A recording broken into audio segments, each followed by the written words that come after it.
So இந்த neck டிசைனை ரொம்பவே பியூட்டிஃபுல்லாக ப்ராப்பராக ஸ்டிச் பண்ணி முடிச்சிருக்கோம்.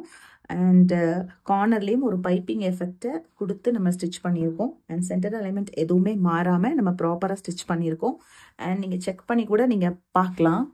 ஸோ இந்த சைடில் ஜஸ்ட் நம்ம செக் பண்ணலாம். இந்த பைப்பிங் விட்டுட்டு இதில் 4 inches இருக்குது. ஸோ அதுக்கு ஸ்ட்ரைட்டாக இந்த பக்கமும் நம்ம பார்க்கும்போது பைப்பிங் விட்டுட்டு கரெக்டாக 4 inches இருக்குது. ஒரு பாயிண்ட் கூட மிஸ் ஆகாமல் பர்ஃபெக்டாக ஸ்டிச் பண்ணியிருக்கோம். ஸோ இந்த மாதிரி தான் நீங்கள் ஸ்டிச் பண்ணி. ஸோ லாஸ்ட் கிளாஸில் பேசிக்காக ஒரு designer neck pattern canvas use பண்ணி எப்படி ப்ராப்பராக மார்க் பண்ணி கட் பண்ணி ஸ்டிச் பண்ணணுங்கிறத பார்த்தோம். அது மட்டும் இல்லாமல் அதில் நீங்கள் ஃபாலோ பண்ண வேண்டிய முக்கியமான விஷயங்கள் என்னென்ன, அதில் இருக்கிற நுணுக்கங்கள் என்னென்ன, நீங்கள் என்னென்ன விஷயங்கள்லாம் ஃபாலோ பண்ணணும், அதில் இருக்கிற ஸ்டெப்ஸ் எல்லாம் என்னென்ன, அதை ப்ராப்பராக ஸ்டிச் பண்ணுறதுக்கு என்னென்ன ஸ்டெப்ஸை நீங்கள் ஃபாலோ பண்ணணும், இது எல்லாமே டீட்டெயிலாக நம்ம பார்த்தோம்.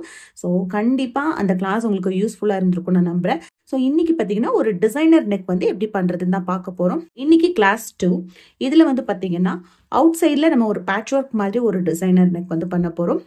ப்ராப்பரான ஸ்டெப்ஸை ஃபாலோ பண்ணி அது மட்டும் இல்லாமல் ரொம்ப ஈஸியாக எப்படி ஸ்டிச் பண்ணலாம் அப்படிங்கிறத நம்ம பார்க்க போகிறோம். ஸோ ஃபர்ஸ்ட் ஆஃப் ஆல் அதுக்கு நம்ம வந்து நெக் பேட்டர்ன் வந்து என்ன பண்ண போகிறோம் அப்படின்னு பார்த்தீங்கன்னா இந்த மாதிரியான ஒரு neck pattern, kurti or blouse எதுவாக இருக்கட்டும். அவுட் சைட் வியூ இதுதான் வந்து மேல் பக்கம். ஓகே, ரைட் சைடுக்கு மேலே இந்த மாதிரியான ஒரு நெக் டிசைன் வேணும். அவுட் சைடில் இப்படி ஒரு பேட்ச் ஒர்க் வேணும். ஓகே, இந்த பேட்ச் ஒர்க் வந்து உங்களுக்கு விசிபிளாக இருக்க போகுது. ஸோ இது எப்படி வந்து ப்ராப்பராக ஃபினிஷிங்கோட நீட்டாக பண்ணுறது அப்படிங்கிறத நம்ம பார்க்க போகிறோம். ஸோ நெக் பேட்டர்ன் இது சூஸ் பண்ணியாச்சு. நெக்ஸ்ட் வந்து மெஷர்மெண்ட் எப்பயுமே நமக்கு நெக் வித் நெக் டெப்த் இது ரெண்டும் தான் நமக்கு வந்து தேவைப்படும். ஸோ அதை நீங்கள் நோட்டீஸ் பண்ணி வச்சுக்கோங்க. ஓகே, அண்ட் நம்ம வந்து இதுதான் அந்த பேக் பார்ட். ஸோ இதில் தான் நம்ம ஸ்டிச் பண்ண போகிறோம். அண்ட் தென் இதுக்கு மேலே கான்ட்ராஸ்டாக இந்த ஃபேப்ரிக் தான் வரப்போகுது. ஸோ இதில் தான் கேன்வாஸ் வந்து நம்ம அயன் பண்ண போகிறோம். இந்த மாதிரி கான்ட்ராஸ்டாக ஒரு டிசைன் கொடுக்க போகிற மாதிரி நீங்கள் டிசைட் பண்ணும்போது எந்த துணி வந்து நீங்கள் யூஸ் பண்ண போகிறீங்களோ டிசைனிங்க்கு அந்த துணியில் தான் கேன்வாஸை வந்து அயன் பண்ண போகிறோம். ஓகே, அதுபோல் நம்ம வந்து மெயின் மெஷர்மெண்ட்ஸ் கட் பண்ண தேவை. யூஸ்வலாகவே கேன்வாஸ் யூஸ் பண்ணும்போது நம்ம மெயின் பீஸில் கட் பண்ண மாட்டோம். அதே கான்செப்ட் தான். அண்ட் தென் அயன் பண்ணும்போது லைனிங்கில் அயன் பண்ணி நெக் டிசைனை வந்து ஃபினிஷ் பண்ணுவோம். இந்த மாதிரி டிசைனராக கொண்டு வரும்போது, அதாவது கான்ட்ராஸ்டாக ஒரு ஃபேப்ரிக் வச்சு நம்ம டிசைன் பண்ணும்போது கட் பண்ணக்கூடிய அந்த கேன்வாஸை நீங்கள் இந்த ஃபேப்ரிக்கில் தான் அயன் பண்ணுவீங்க. ஸோ இதுதான் ஃபஸ்ட்டு ஃபாலோ பண்ணக்கூடிய ஸ்டெப். ஸோ நான் கேன்வாஸ் எடுத்துட்டேன், கேன்வாஸ் ஃபோல்ட் பண்ணிக்கிட்டேன். ஃபஸ்ட்டு ஒரு ரெஃபரன்ஸ் லைன் மார்க் பண்ணிக்கலாம். கேன்வாஸ் இப்படி ஃபோல்ட் பண்ணும்போது உங்களுடைய நெக் வித்தை விட எக்ஸ்ட்ரா இருக்கணும். இதில் நம்ம டிசைனாக கொண்டு வர போகிறோன்றனால நெக் வித்தை விட ஒரு 2 inch கிட்ட எக்ஸ்ட்ரா இருக்கிற மாதிரி பார்த்துக்கோங்க ஃபோல்ட் பண்ணும்போது. Okay, so neck with 3 decide பண்ணியிருந்தோம். இந்த 3ங்கிறது தான் உங்களுடைய ஒரிஜினல் மெஷர்மெண்ட். அதாவது 2.25 கட் பண்ணி 3ல் ஸ்டிச் பண்ணணும். கேன்வாஸ்ன்றனால நம்ம 3 inches அப்படியே எடுத்திருக்கோம். அண்ட் தென் அதுக்கப்புறமா நம்ம என்ன பண்ணணும், ஒரு 1/2 inch வந்துட்டு விட்டுறணும். ஸோ இது வந்து அந்த ஷோல்டர் மெஷர்மெண்ட். ஓகே,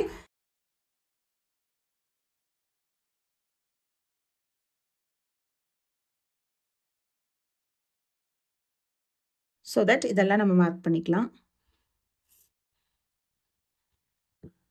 ஸோ இந்த இடத்துல 3 இல்லையா, அதே 3 இங்கேயும் இருக்கிற மாதிரி பார்த்துட்டு ஃபஸ்ட்டு பாக்ஸை கரெக்டாக போட்டுக்கோங்க.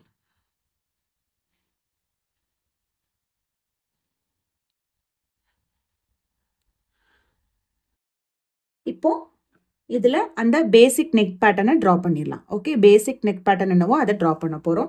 ஜஸ்ட்டு இப்படி வந்துருக்கு. ஓகே, அதை தான் நம்ம ட்ரா பண்ண போகிறோம். இது வந்து எனக்கு கொஞ்சம் ப்ராடாக வேணும்னா நீங்கள் அவுட் சைட் போயும் ட்ரா பண்ணலாம். இல்லை எனக்கு வந்து குறுகலாகவே இருக்கட்டும்னா நீங்கள் ஜஸ்ட்டு ஸ்ட்ரைட்டாக வந்துட்டு நீங்கள் ட்ரா பண்ணிக்கலாம். உங்களுக்கு எப்படி ரிசல்ட் வேணுமோ அதை பொறுத்து. ஸோ ஜஸ்ட்டு வந்துட்டு உங்களுக்கு லைன்ஸ் மாதிரி வர்றனால ஸ்கேல் யூஸ் பண்ணி கூட நீங்கள் ட்ரா பண்ணலாம். அண்ட் இதில் ஹாஃப் ஆஃப் த மெஷர்மெண்ட் இங்கே இருக்குது. நான் ஹாஃபை விட கொஞ்சம் ஜாஸ்தியாகவே இந்த டிசைன் எடுத்துகிட்டு போக போகிறேன். அதனால் கொஞ்சம் கீழே வரைக்குமே மார்க் பண்ணிவிட்டு இப்போ இதை நான் கனெக்ட் பண்ணுறேன். இதுதான் வந்து ஃபஸ்ட்டு பேசிக் மெஷர்மெண்ட். அவுட் சைடில் வரக்கூடிய டிசைன் அது அப்படியே வந்து டபுளாக வந்து கீழே மட்டும் இந்த மாதிரி ஒரு ஷேப் வருது. ஓகே, ஸோ அதுக்கு நீங்கள் என்ன பண்ண போகிறீங்க, சைடில் ஒரு 1 inchக்கு இது வந்து கம்பல்சரி 1 inch அப்படிங்கிறது கிடையாது. உங்களுக்கு எவ்வளோ அந்த வித்து வேணுமோ அதுக்கேற்ற மாதிரி மார்க் பண்ணிக்கலாம். ஸோ அதனால அப்படியே 1 inch நீங்கள் அப்படியே கரெக்டாக இதில் மார்க் பண்ணிக்கோங்க. அப்போ ட்ரா பண்ணுறதுக்கு உங்களுக்கு ஈஸியாக இருக்கும். அண்ட் அந்த டிஸ்டன்ஸ் வந்து கரெக்டாக மெயின்டைன் ஆகும். ஸோ இங்கே வரைக்கும் மார்க் பண்ணிக்கோங்க. ஸோ இதுலேருந்து கீழே இருக்கிற அந்த ஷேப் நம்ம கொண்டு வர போகிறோம். அவ்வளோதான். இப்போ மார்க் பண்ணிட்டனால ஈஸியாக என்ன பண்ண போகிறோம், இதை கனெக்ட் பண்ண போகிறோம்.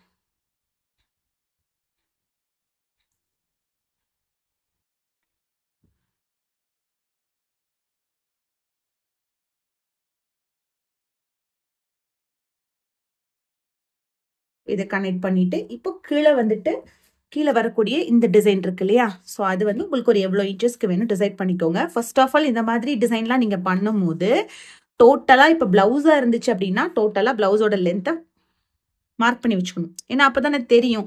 இப்போ வந்து பிளவுஸோட லென்த் வந்து ஒரு 13.5ன்னு வச்சுக்கோங்களேன்.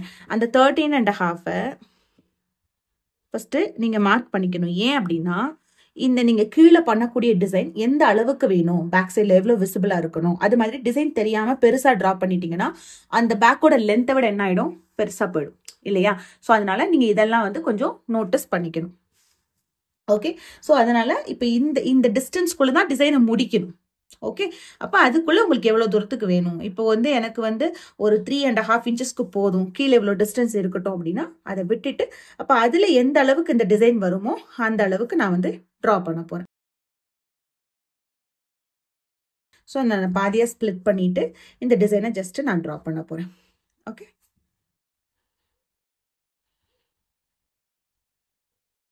ஸோ இங்கேருந்து அவுட் சைட் போயிட்டு ஜஸ்ட் இதை கவர், அவ்வளோதான். ஸோ நம்ம என்ன டிசைன் பிளான் பண்ணோமோ அதே டிசைனை என்ன பண்ணியாச்சு, ட்ரா பண்ணியாச்சு. இப்போ நம்ம இதை கட் பண்ணிடலாம்.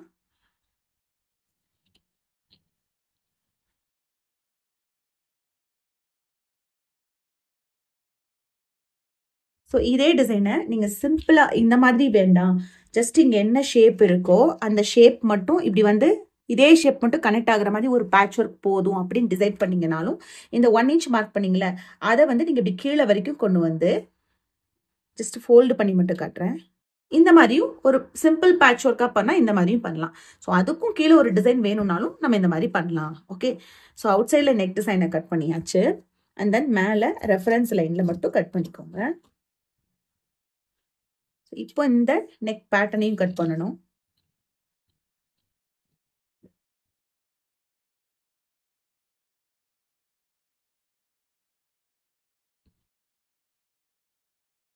½ இன்ச் விட்டுட்டு கட் பண்ணணும். நீங்க கட் பண்ணும் போது பின்ஸ் கொஞ்சம் போட்டுட்டு, ஸோ அந்த அலைன்மெண்ட் மாறுது அப்படின்ற ஃபீல் இருந்துச்சுன்னா, இல்லைன்னா ஹோல்ட் பண்ண கஷ்டமா இருக்குன்னா பின்ஸ் போட்டுட்டு கட் பண்ணுங்க சைடில்.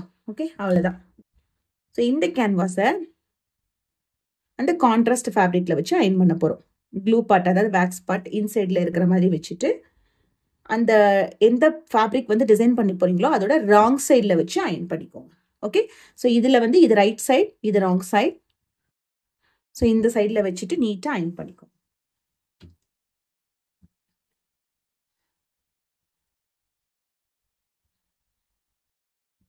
அயன் பண்ணும்போது கரெக்டாக ஸ்ட்ரைட்டாக இருக்கான்னு மட்டும் செக் பண்ணிக்கோங்க. எல்லா சைட்ஸ்லேயும் எக்ஸ்ட்ரா ஃபேப்ரிக் இருக்கான்னு செக் பண்ணிக்கோங்க.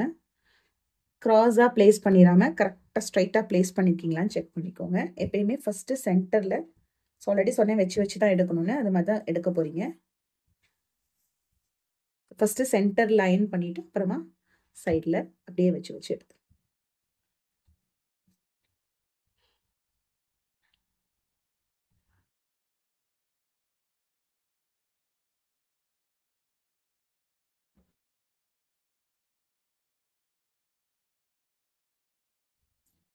அவுட் சைடில் ½ இன்ச் மட்டும் ஃபேப்ரிக் விட்டு கட் பண்ணிவிடுங்க.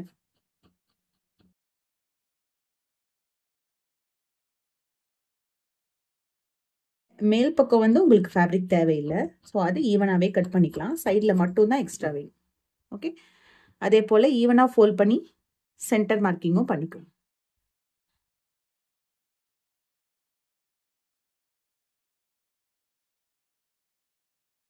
ஸோ சென்டர் நாட்ச்லாம் கொடுத்தாச்சு, கட் பண்ணி வச்சாச்சு. ஒவ்வொரு கார்னர்ஸ்லையும் ஜஸ்ட் ஒரு கட் கொடுத்துக்கோங்க. ரொம்ப எட்ஜ் வரைக்கும் கொடுக்கக்கூடாது, பட் எட்ஜ் வரைக்கும் கொடுக்கணும். அதாவது எட்ஜில் போய் கட் பண்ணிடக்கூடாது, ஜஸ்ட் கார்னரில் மட்டும். நம்ம ஸ்டிச் பண்ணும் போது நமக்கு கொஞ்சம் ஈஸியாக இருக்கும், அதுக்காக. ஓகே, ஸோ இப்போ கட் பண்ணிட்டோம். நெக்ஸ்ட் வந்து இதை எப்படி ஸ்டிச் பண்ணுறதுன்னு பார்க்கலாம். ஃபர்ஸ்ட் ஸ்டெப், கேன்வாஸ்க்கு வெளியே நம்ம ஒரு 1/2 inch விட்டோம் இல்லையா, அதை ஸ்டிச் பண்ண போகிறோம். ஸோ இப்போ ஃபோல்ட் பண்ணிவிட்டு 1/4 inch தள்ளி ஒரு ஸ்டிச் போடணும் ஃபர்ஸ்ட் ஸ்டிச். ஓகே, கொஞ்சம் கொஞ்சமாக ஃபோல்ட் பண்ணி ஸ்டிச் பண்ணுங்க.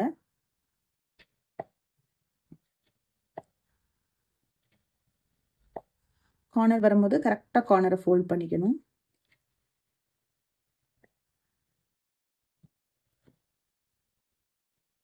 இந்த 1/4 inch கரெக்டாக மெயின்டைன் பண்ணிக்கோங்க.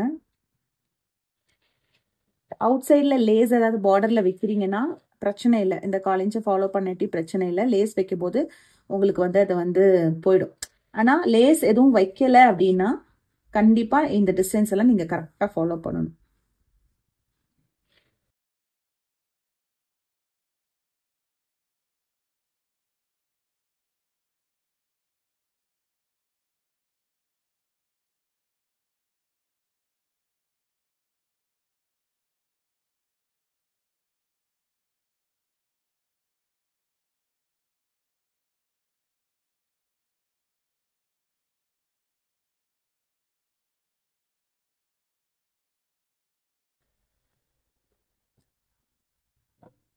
ஸோ ஃபர்ஸ்ட் ஸ்டிச் பண்ணிட்டோம். டர்ன் பண்ணி பார்த்தீங்கனாலே உங்களுக்கு தெரியும் இதெல்லாம் கரெக்டாக வந்துருக்கு பார்த்தீங்களா. ஓகே, ஸோ இப்போ நான் மெயின் ஃபேப்ரிக் எடுத்துக்கிறேன். மெயின் ஃபேப்ரிக்கில் ராங் சைடுக்கு மேலே வச்சு ரைட் சைடு திருப்ப போகிறோம். ஏன்னா இது ரைட் சைடில் டிசைனாக வரப்போகுது இல்லையா, ஸோ அதனால் ராங் சைடு மேலே வச்சு திருப்ப போகிறோம். அதனால ராங் சைடில் நான் சென்டரில் மார்க் பண்ணியிருக்கேன். ஓகே, அண்ட் சென்டர் கட்டும் கொடுத்துருக்கேன். அண்ட் இதுலேயும் சென்டரில் மார்க் பண்ணியிருக்கேன். ஸோ சென்டர் டு சென்டர் கரெக்டாக வச்சுட்டு ஃபஸ்ட்டு பின் போட்டுக்கோங்க.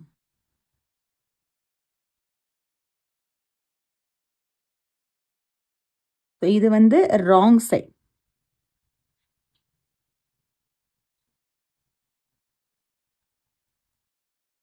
ஓகே, ஸோ ராங் சைட் மேலே உங்களுடைய கேன்வாஸோட ரைட் சைடை பிளேஸ் பண்ணும்.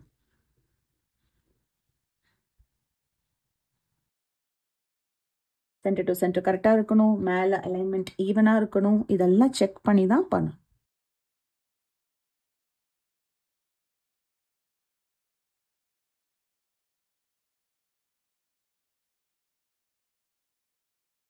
ஸ்டிச் பண்ண போகிறோம். கரெக்டாக சென்டர்லேருந்து ஸ்ட்ரைட்டாக ஒரு ஸ்டிச் கொண்டு வந்துடலாம்.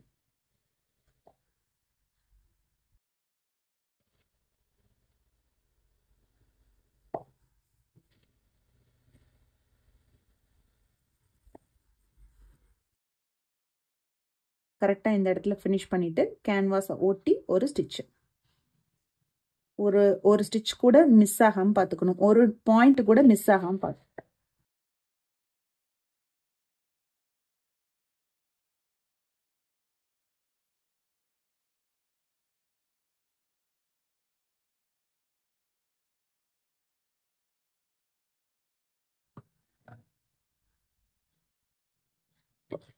இன்னொரு சைட் ஸ்டிச் பண்ணுறோம்.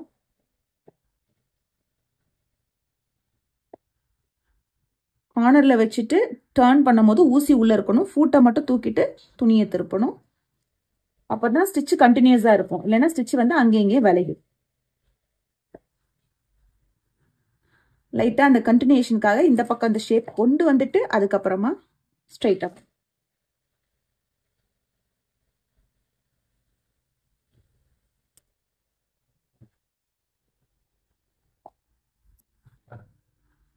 ஸோ இப்போ இந்த பென்ஸ் எல்லாம் கழட்டிடலாம்.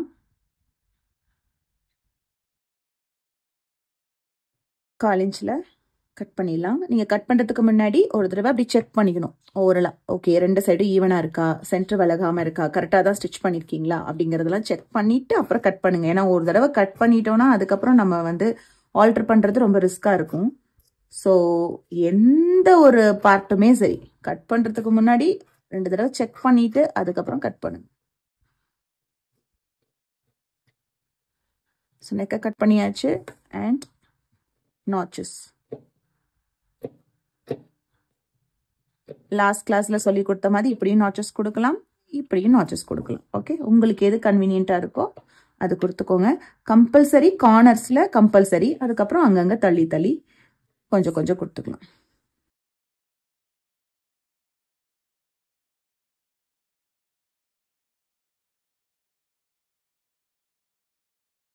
இதை அப்படியே திருப்பிட்டிங்கன்னா அழகாக இதில் சீட் ஆகும். ஓகே, இதை கம்ப்ளீட்டாக திருப்பிட்டு அயன் பண்ணிவிட்டு டாப் ஸ்டிச் கொடுக்கலாம். இல்லைனா இந்த பேக் சைடில் இருக்கிற ஃபேப்ரிக் லைட்டாக இப்படி ஒரு பைப்பிங் எஃபெக்ட் மாதிரி வர்ற மாதிரி லைட்டாக இப்படி வச்சும் நம்ம கொடுக்கலாம்.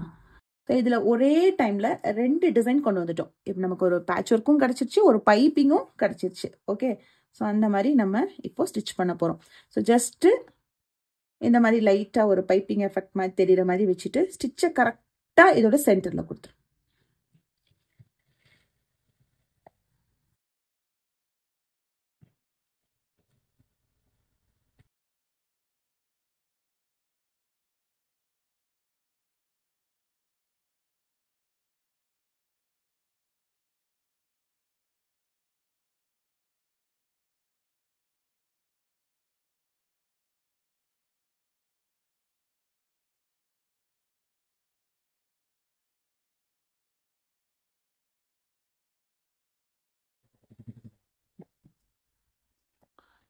ஸோ அழகாக ஒரு பைப்பிங் எஃபெக்ட் மாதிரியும் கொடுத்தாச்சு, ஸ்டிச்சிங்கும் கொடுத்தாச்சு. ஓகே, இப்போ நம்ம ஏன் இதில் காலிஞ்ச் தள்ளி ஸ்டிச் கொடுத்தோம்னா இப்போ நம்ம அவுட் சைடில் ஒரு ஸ்டிச் கொடுப்போம். இப்போ நீங்கள் ஆல்ரெடி எஜ்ஜில் இங்கே மடிக்கி தைக்கும் போது எஜ்ஜில் ஸ்டிச் கொடுத்தீங்கன்னா பார்க்கறதுக்கு இது மேலேயே 2 டபுள் ஸ்டிச் வரும், பார்க்க நல்லா இருக்காது. அதுக்காக தான் ஃபர்ஸ்ட் ஃபோல்ட் பண்ணும்போது காலிஞ்ச் தள்ளி ஸ்டிச் கொடுத்தீங்க. இப்போ ஸ்டிச் பண்ணும்போது உங்களுக்கு எஜ்ஜில் ஸ்டிச் வந்துடும், பார்க்கறதுக்கும் நீட்டாக இருக்கும். ஒருவேளை நீங்கள் லேஸ் எதுவும் கொடுக்கலன்னா இந்த மாதிரி ஃபாலோ பண்ணிக்கோங்க. இப்போ லேஸ் கொடுக்குறீங்க அப்படின்னு சொன்னா இப்படி ஃபாலோ பண்ண அவசியம் இல்லை. ஏன்னா இதுக்கு மேல நம்ம ஒரு லேஸ் கொடுத்துருவோம் இல்லையா, அப்போ மறைஞ்சிரும் இல்லையா, ஸ்டிச்சஸ் எல்லாம் மறைஞ்சிரும் இல்லையா. ஸோ தட் அப்போ அதை ஃபாலோ பண்ணணும்னு அவசியம் இல்லை. இப்போ நீட்டா எட்ஜில் பொறுமையா ஒரு ஸ்டிச் கொடுத்து ஃபினிஷ்.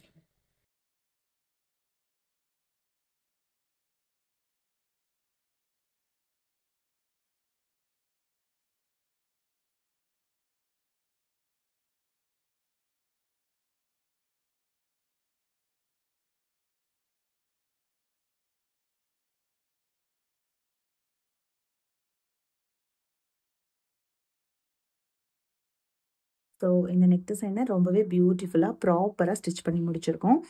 அண்ட் கார்னர்லேயும் ஒரு பைப்பிங் எஃபெக்டை கொடுத்து நம்ம ஸ்டிச் பண்ணியிருக்கோம். அண்ட் சென்டர் அலைன்மெண்ட் எதுவுமே மாறாமல் நம்ம ப்ராப்பராக ஸ்டிச் பண்ணியிருக்கோம். அண்ட் நீங்கள் செக் பண்ணி கூட நீங்கள் பார்க்கலாம். ஸோ இந்த சைடில் ஜஸ்ட் நம்ம செக் பண்ணலாம். இந்த பைப்பிங் விட்டுட்டு இதில் 4 இன்ச்சஸ் இருக்குது. ஸோ அதுக்கு ஸ்ட்ரைட்டாக இந்த பக்கமும் நம்ம பார்க்கும்போது பைப்பிங் விட்டுட்டு கரெக்டாக 4 இன்ச்சஸ் இருக்குது. ஒரு பாயிண்ட் கூட மிஸ் ஆகாமல் பர்ஃபெக்டாக ஸ்டிச் பண்ணியிருக்கோம். ஸோ இந்த மாதிரி தான் நீங்கள் ஸ்டிச் பண்ணணும். சென்ட்ரல் அலைன்மெண்ட் மாறாமல், சைடில் இந்த அலைன்மெண்ட் இருக்கு இல்லையா அது மாறாமல், இந்த டிஸ்டன்ஸ் மாறாமல், டிஃப்ரெண்ட் ஆகாமல், கடைசியில் அட்ஜஸ்ட் பண்ணுறது அந்த மாதிரிலாம் இல்லாமல் ஃபர்ஸ்ட் ஸ்டிச் பண்ணும் போதே நீங்கள் பர்ஃபெக்டாக பண்ணணும். அண்ட் இதில் இந்த கார்னர்ஸில் நீங்கள் லேஸ் கொடுத்து இன்னும் அழகாக ஹைலைட் பண்ணலாம். சென்டரில் பட்டன்ஸ் கொடுத்து ஹைலைட் பண்ணலாம். கார்னரில் லேஸ் கொடுக்கல அப்படின்னா இந்த மாதிரி பர்ஃபெக்டாக இந்த 1/4 இன்ச் டிஸ்டன்ஸில் நம்ம கொடுக்கக்கூடிய இந்த ஸ்டிச்சஸ் இதெல்லாம் ஃபாலோ பண்ணிக்கோ. ஸோ பேக் சைட் பாருங்கள் எவ்வளோ நீட்டாக இருக்குது. ஸோ பேக் சைடில் ஜஸ்ட் இந்த 2 ஸ்டிச்சஸ் தான் இருக்குது. இதில் வேறு இந்த மாதிரி ஒரு டிசைன் பண்ணதுக்கான எந்த தடையும் இல்லை. ஸோ இந்த மாதிரி தான் உங்களுக்கு ஒரு ஃபினிஷிங் கிடைக்கும். நீங்களும் இதே மாதிரி ட்ரை பண்ணி பாருங்கள். அண்ட் நீங்களும் ஸ்டிச் பண்ணிவிட்டு எனக்கு பிக்சர்ஸ் ஷேர் பண்ணுங்கள். Okay, thank you students.